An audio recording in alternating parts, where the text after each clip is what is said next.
Class is the last class. It's also the last chapter of the Ingold book, Anthropology, Why It Matters. And like last class, I will be using page numbers from the actual book. I'm sorry, they're different from the PDF that the library provided. But the last chapter of this is titled Anthropology for the Future.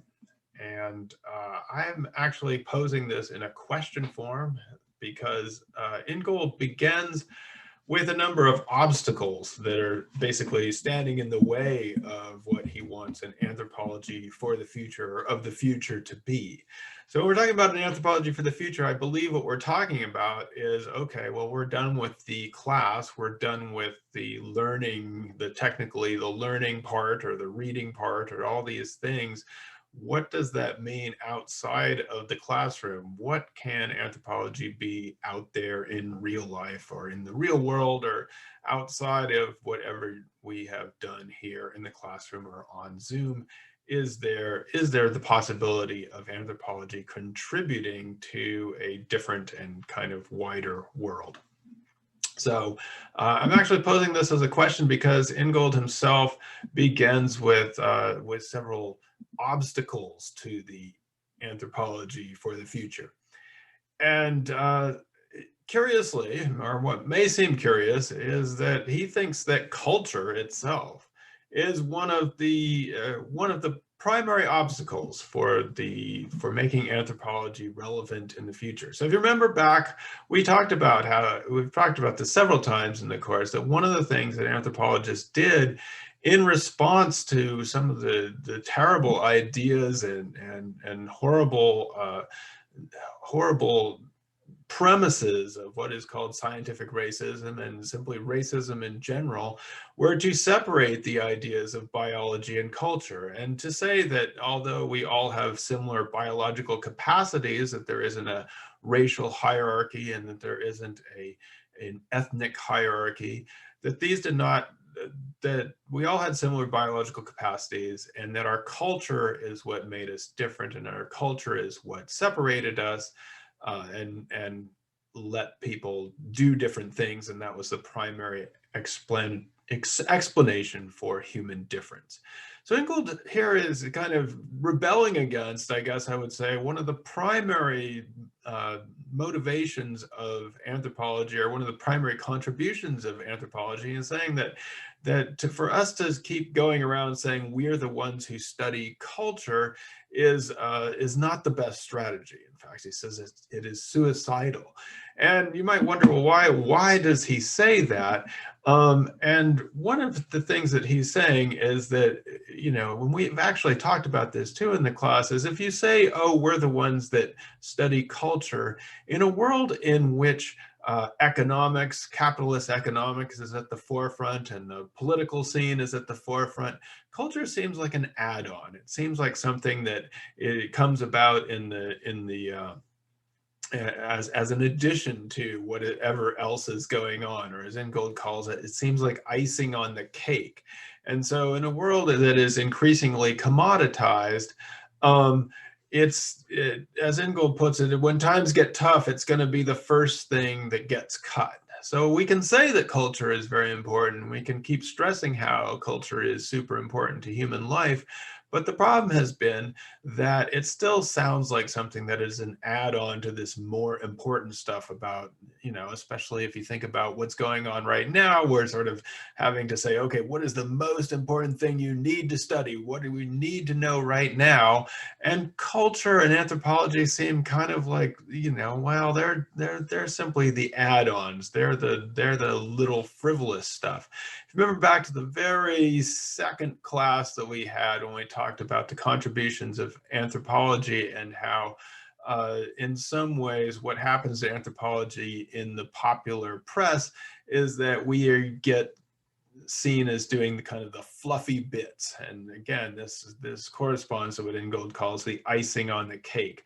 So we're the ones who give you these sort of weird and strange customs from people that are far away. And, in times of stress, people they're not concerned with that. And so it's the first thing to get in an austerity budget. It's probably going to be, that's a good way to get your teaching cut out and not have anyone take your class. So Ingold is saying that culture, just emphasizing that we're the ones who study, or we're the ones who teach about culture, and dividing ourselves up in that way is not going to be a very good strategy for anthropology. The other part of this, I would say, is that, and Ingold sort of briefly mentions this, but I think it's worth highlighting here, because if you remember, what we were saying in anthropology is that, hey, it's not race, it's culture. And in some ways that corresponded, if you remember back to when we were talking about ethnicity, that we were saying, well, okay, instead of talking about racial groups, what we can do is instead talk about ethnic groups, because ethnicity seems to be a term which refers to culture and history and shared or learned behavior. But as we talked about back then, oftentimes this simply swaps the terminology around. So people talk about ethnicity in exactly the same way that they used to talk about race. And so it becomes something that puts boundaries around a group, and then you're basically swapping in different terminology for what you used to talk about as race. And so that's called using a euphemism. Instead of using a racial term, you're now using a cultural term. But the idea is that everyone in this group is basically homogeneous, that everyone in this group hasn't changed over time, that everyone in this group belongs to the group, and we can decide where the boundaries of that group are basically the same as what we once would have talked about in terms of biological race. Ingold calls this heritage for heredity. So heredity is the idea that your biology, of course, your heredity is what determines you. And in some ways, what anthropologists try to do is to substitute heritage, what you're sort of passed along, your cultural heritage, instead of your biological heredity. And it hasn't swayed people's, it didn't seem to really sway people's opinions. And if you look around the world today, if you look around at our country today, just because people may not think about biological race in the same way they did 100 years ago, doesn't mean that they're thinking about other people and what determines their actions and how they feel about people who don't look like them has necessarily altered to a large degree. So the idea that, again, that culture is what determines, not race, doesn't seem to actually do what anthropology was trying to do back in the beginning, which was to set up a non-deterministic idea of what made people different from each other. I guess maybe I should have put that up before I started saying all that stuff. But yeah, in sort of popular culture, the idea of a bounded inheritance of a group, which was once ascribed to race, just got renamed as culture, which basically became what we might call race light, which is a lighter version of the biological determinism of race, got ascribed to culture. The second obstacle, again, we might sort of wonder about this because it's sometimes seen as sort of a key contribution of anthropology, which is the idea of cultural relativism. And so we've seen cultural relativism several times in this class, and it's not necessarily a terrible idea. I mean, we want to be able to understand other people from their own perspective. Ingold's issue with it, though, is that in some ways, uh, although we've tried to say, well, it doesn't mean that it's philosophical relativism, or it doesn't mean that anything goes, and it's a way of understanding people, it's not necessarily a way of approving what they're doing. And I can say all those things, but there's still a sort of residue, I guess I would say, or there's still a feeling that if you're going to be very, very culturally relative, that pretty much we're going to approve of everything or have a sort of anything goes perspective. Whereas Ingold says that we seem to be sometimes lacking a moral compass. We're unable to condemn certain cultural practices are unable to say that, you know, something is wrong. Again, I think that's a misunderstanding or a misinterpretation of cultural relativism, which, as I've emphasized in this class, is a means of understanding, not necessarily approving.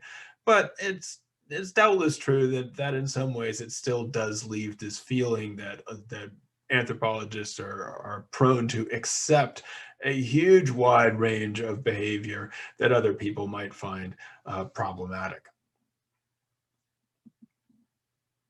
The third major obstacle, and again, this seems sort of strange because I've said in this class, and we've talked about how doing anthropological field work and coming up with an ethnography is one of the most important things that anthropologists do.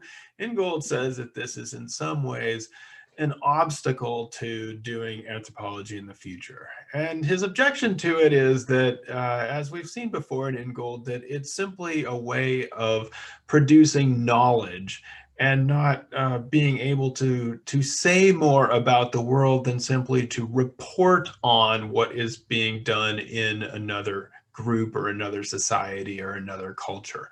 And so what Ingold is saying is that it risks becoming what he calls high-end journalism, which is to say that you have journalists who go around to other places or go around to other people and they collect some stories and they put it up. The difference between journalism and ethnography is sometimes seen as just a question of time, that the anthropologist is there for a longer time and is more embedded in wherever they're supposed to be embedded. So, you know, there may be there may not be much reason to distinguish ethnography from journalism. And what Ingold here is objecting to is the idea that anthropologists are just sent there to sort of bring back knowledge or bring back data or bring back another case heard from a different society. So these are the three major obstacles that Ingold sees as problematic for composing an anthropology for the future.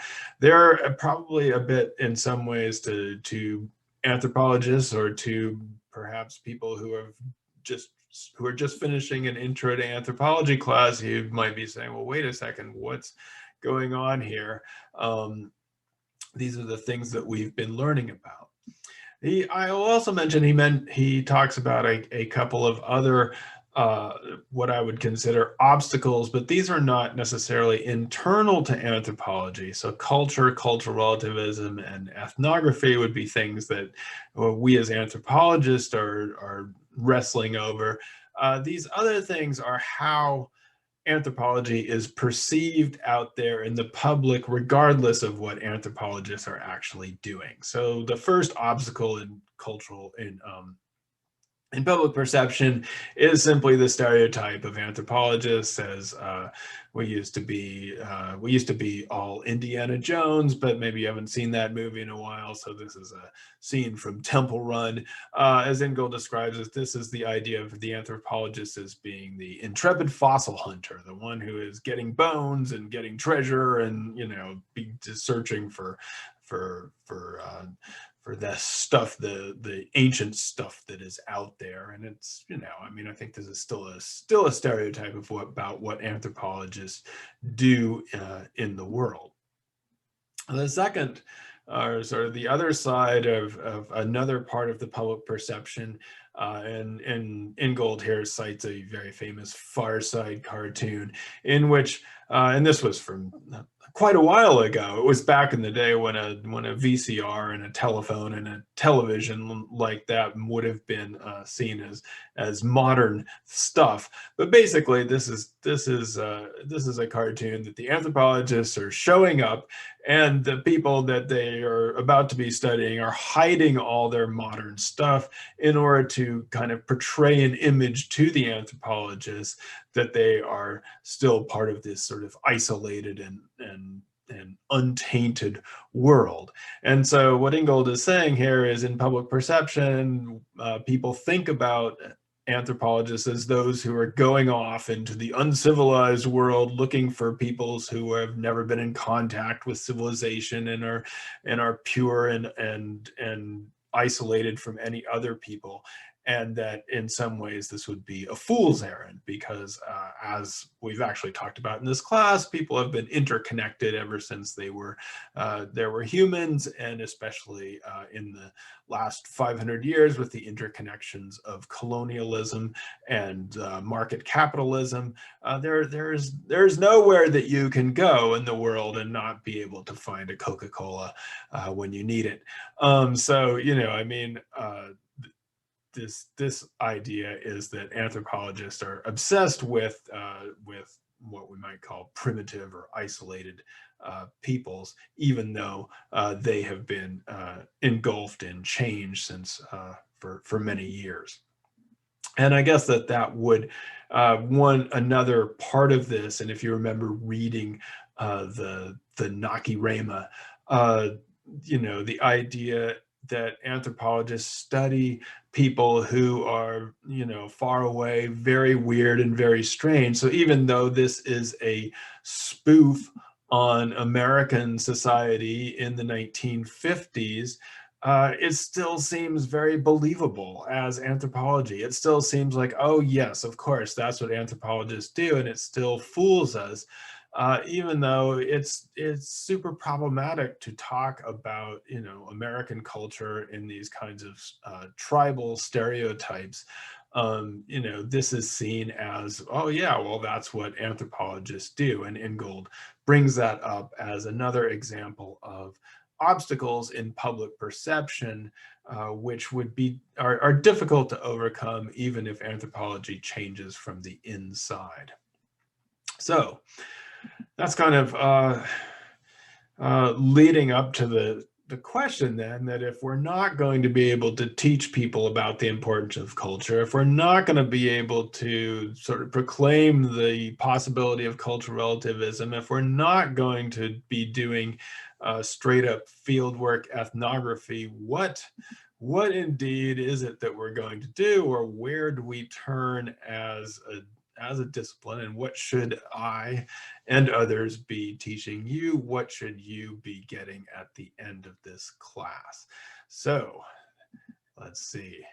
So Ingold's first claim here is that anthropology needs to sort of go back to something that is in its founding charter, you might say, anthropology, or the study of humans, the study of people, the science of people, the science of humanity. And what Ingold means by this is that instead of saying that we are the people who study culture, or trying to divide ourselves up into biological archaeology and cultural anthropology, that we need to think about that we need to declare that our subject of study is humanity unsliced, or humans as a whole, and how all of the things that you learn perhaps in other disciplines as the aspects of humans are comprehended in anthropology, but seen in as a totality and seen in relationship to each other. And, you know, I think about this in terms of, you know, the other classes that you will be taking in the social sciences, or in the arts and humanities, or even in the natural sciences. So you might take an economics class, and that'll be about the economics and business aspects of life. Or you might take a political science class, and that'll be about politics, or religious studies, a history class, which will be about the past usually.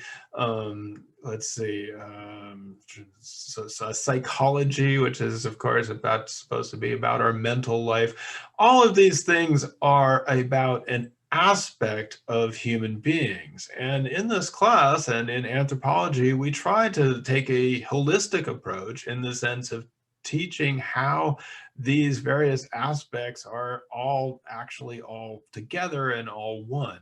So what Ingold is saying here is that instead of saying, oh, we're the people who study culture, we say, well, we're the people who study humans as a whole. We're not going to be the ones that take one slice of humans, which is the cultural part, and add that on to the political part, or add that on to the economic part. Our study is the study of people. The thing that Ingold wants us to do, and he's been talking about this throughout, and I hope I've also conveyed this in the course in various ways, is that instead of separating biology from culture and trying to argue that we're all the same biologically and then we add on different cultures, Ingold is trying to tell us that whenever we do something culturally or whenever we do something socially, it is itself also biological. And so people are going to be biologically different because they are culturally different. And vice, I guess I don't know if I want to say vice versa quite yet, but that in some ways our cultural and social practices are going to have an effect on our developing biology. And he gives the example of, well, he talks about the emerging science of neuroplasticity, which is how, the brain itself is formed in an environment. We talked about this a little bit with Meredith Small's article on our babies ourselves, which talks about how the human brain is itself growing and developing outside the womb and in a cultural environment, or that human beings are neurally unfinished. And I think we could say that human beings are always neurally unfinished, and that in some ways we are all our biological brains and our biological bodies are always responding to the conditions around us. The other example that Ingold gives is the idea of the skeleton itself. And so when we're not doing a Zoom class and when we have people in class, I've sometimes have you get out of your chairs and instead of sitting, squat for a few minutes and see how we feel. And for me, I know it causes after about 30 seconds, I give up because it causes some pretty intense pain in my knees.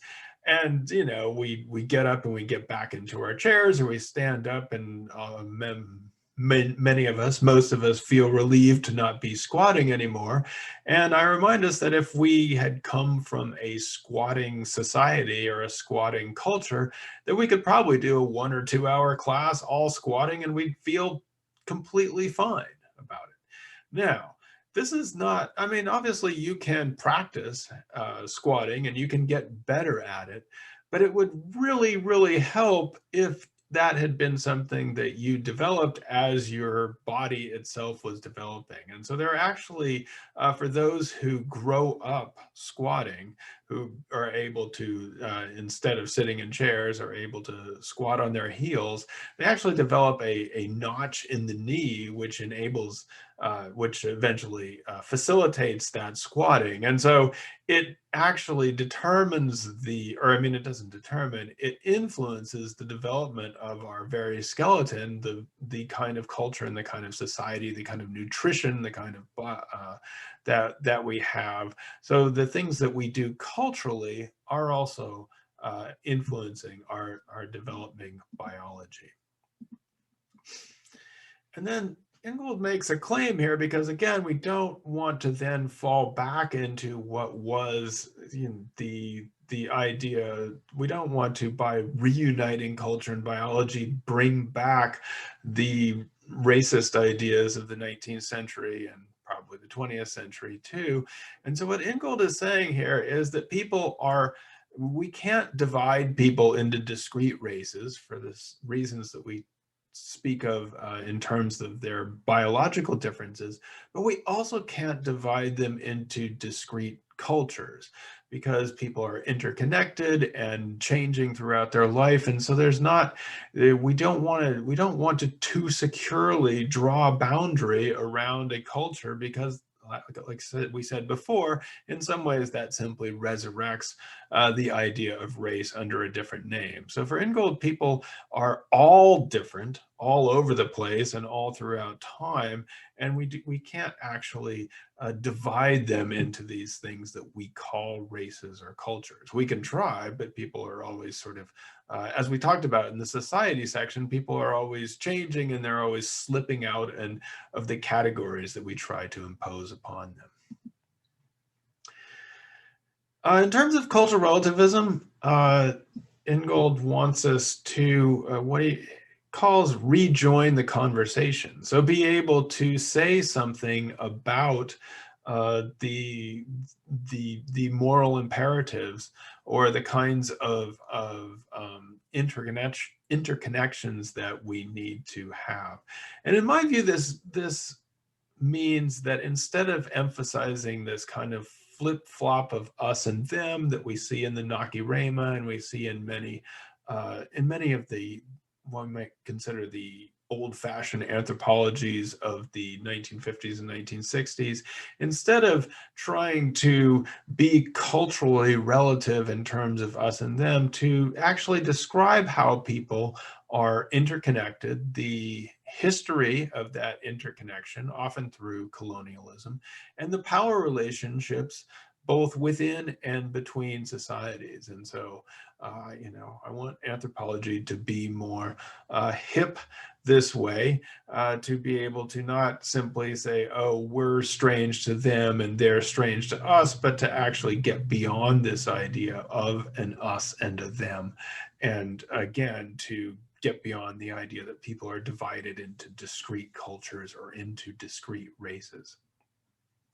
And in terms of ethnography, what Ingold wants us to be able to do is not simply to bring back data or not simply to just do a report from another area, but be able to speculate on what the conditions and possibilities of life might be. So we enter into these conversations with people who are very different from us, not just to understand their perspective, and that's important to do as well. It is very important to understand the perspective of other people, but eventually to be able to say, well, how should that influence our lives, or what could we do differently based on what we have just learned?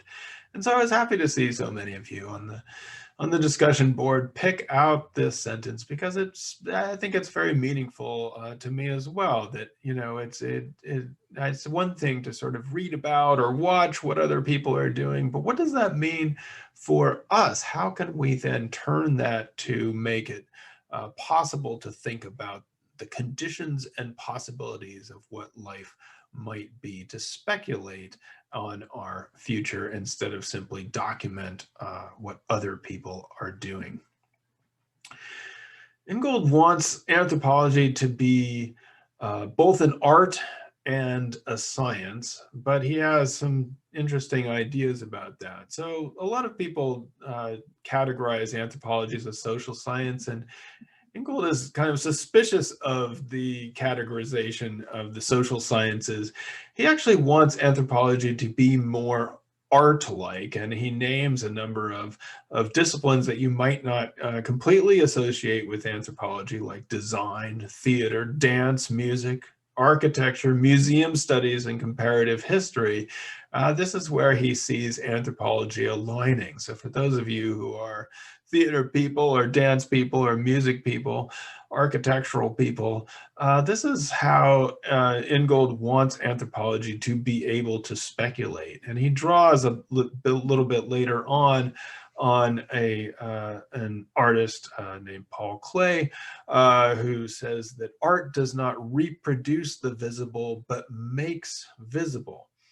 And so what I think he means by this is that, like we were saying, it's not simply enough to go report on, and reproduce what is already out there, or simply to account or give a historical account, but we need to make visible something that is that hasn't been seen before, and so is a kind of new creation or a new speculation in the world. So it doesn't reproduce the visible, but makes visible, which is an interesting way to think about art. Ingold doesn't want to necessarily abandon the idea of anthropology as a science, but he wants it to be more modest, humane, and sustainable. And we've, in some ways, we've talked about this a little bit in this class, is that at times science can seem like, overbearing. that, then I think this is happening a little bit now where people are like, well, follow the science, as if that's the only thing or the only perspective. It doesn't seem, I mean, yes, I think I agree that we should follow the science, but we also have to realize that a lot of people need to feel like they are not being talked down to, so that we acknowledge that science is itself part of society. It's a social project, that it's made mistakes, and that in some ways, some of the things that science has produced have been detrimental to the sustainability of the world. And so we need to sort of adjust our science as well if we're going to create a world that is more sustainable. I'd like to kind of end this section and end the class with the two quotes that I'm also using as the basis for your final projects. So I think this one I gave at the beginning of the class and at the beginning of the previous class. Anthropology doesn't tell you what you want to know. It unsettles the foundations of what you knew already. So in a lot of ways, anthropology takes these terms, culture, marriage, gender, sex, things that we think we know about, and reworks them, unsettles them, makes us think about them in new ways. So it's oftentimes very unlike if you go perhaps into a chemistry or a mathematics class and the professor writes a symbol or something on the board and you stare at it and you're like, wait, I've never seen that before. And then you get that explained, and then you finally understand what that symbol or that equation or that word means. Anthropology, in some ways, every so often we invent some new words, but in some ways what we're doing is going over the things we already think we know, we already think we assume, and asking us to look at these everyday or mundane realities in a new way or from other eyes or from other perspectives. Can be frustrating, no doubt. And then, and I was happy to see some people fasten onto this quote as well. It's one of my favorites, which is, anthropology's real contribution lies not in its literature, but in its capacity to transform lives. So of course, we as anthropology, we produce a literature, we produce books, we produce textbooks. Ingold himself is producing a literature here. He's producing a book that we've been reading. But the point of it is not necessarily to learn all the facts and to be able to spit them back to a professor on an exam, but to actually think about, well, how can I use this to transform my life, the life of others? In what way can I use this to speculate on the way life could be? So that is, again, these two quotes are the basis for, or some of my favorites from this book, and also the basis for what I hope you'll be able to do and tell me about in your final